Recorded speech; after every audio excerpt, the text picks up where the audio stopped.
اللهم صل وسلم وبارك على سيدنا محمد وعلى اله وصحبه اجمعين. ازيكم عاملين ايه؟ جايين بفيديو جديد وخفيف.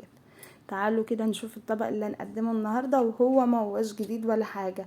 الطبق دوت كالمعتاد او اي حد بيعمله، وانا عملته على القناه قبل كده بس مش بطريقه ستي ولا الاكل البلدي اللي ولاده طالبين. معايا كده مادة دهنية حطيناها في الحلة على النار، وكل شغلي على نار عالية لحد ما البصلة بتاعتي دي تتدبل وتاخد لون خفيف جدا. زي ما انت سمعت صوت الطشة بتاعت البصلة وهي نازلة في المادة الدهنية، الحاجة دي بتدخل جوه قلبي جدا ما بسمع صوت طشطشة اي حاجة على النار. لو وصلت لحد هنا ما تنسنيش في اللايك الجميل بتاعك ولا كومنت حلو زي كده، ولو اول مرة تدخلي القناة بتاعتي وعجبك فيها اي فيديو او اي ملحوظة او اي حاجة، ما تنسيش تشتركي فيها فضلا وليس امر. هندبل البصلة بتاعتنا وننزل عليها بنص معلقة صغيرة من الثوم المهروس، وانا معايا معلقة كاملة بس مش هحط الا نصها دلوقتي. تمام كده، وهنزل عليها. عايزة اقولك ان البصلة مع الثومة مع رشة الفلفل الاسمر وهم كده في المادة الدهنية بتاعتك بيطلعوا ريحة زي العسل. نزلت كده بالطماطم بتاعتي، معايا نص شفشق طماطم ضربته في الخلاط وخليت الطماطم تبقى تقيله، يعني ما حطيتلهاش ميه كتير. حطيت نص المعلقه التانية من الثوم المهروس مع ورقه لوري، وهدي النار عليها واسيبها تتسبك بقى وتاخد وتدي كده بشكل ودي لحد ما احط لها التوابل بتاعتها، ملح وفلفل وكمون وكزبره ناشفه. انتي وجدتك وامك ما كانوش بيطبخوا غير كده زمان. تمام ولا ايه؟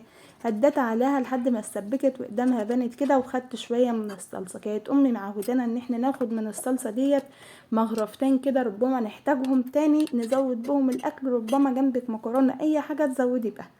نزلت كده بالبطاطس بتاعتي، كان معايا لبن، بقول لكم كان معايا لبن على العين اللي جنبي ومغطياه عشان الطشه دي كنت غاليه يعني عشان نشرب منه.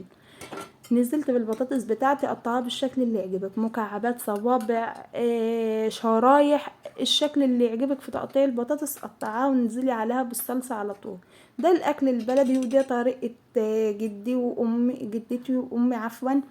وكان عندي حتتين لحمة في التلاجة طلعتهم، حطيتهم كده في البطاطس ياخدوا ويدوا بشكل ودي مع بعض. طبعا اللحمه دي كنت عاملاها سلقاها وعاملاها كده ببصلايه بطماطمايه بقرن فلفل بحته توم بحته سمنه بلدي قبلها بيومين، كانت طعمها زي العسل. ولما نزلت البطاطس خلت لها اقدام جميله وخلت لها طعم وريحه جميله جدا. وكانوا اهالينا بيطبخوا الطريقه ديت، وما زلنا احنا كمان بنطبخها بالطريقه دي.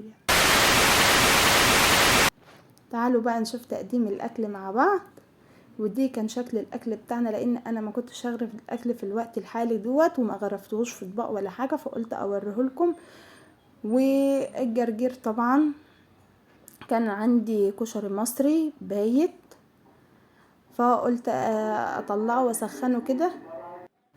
عفوا كنا فصلنا التسجيل بتاع الفيديو ورجعنا مع بعض تاني. طبعا انا ما عملتش حلويات ولا اي حاجه، لان زي ما انتم شايفين خير ربنا كتير جدا. يا رب ما يكسفش اي اب قدام اهله ولا عيلته ولا اولاده يا رب العالمين، وكل اللي نفسهم فيه يبقى مقضي حاجه احتياجات بيته وما يكسفهمش ابدا، اللهم امين.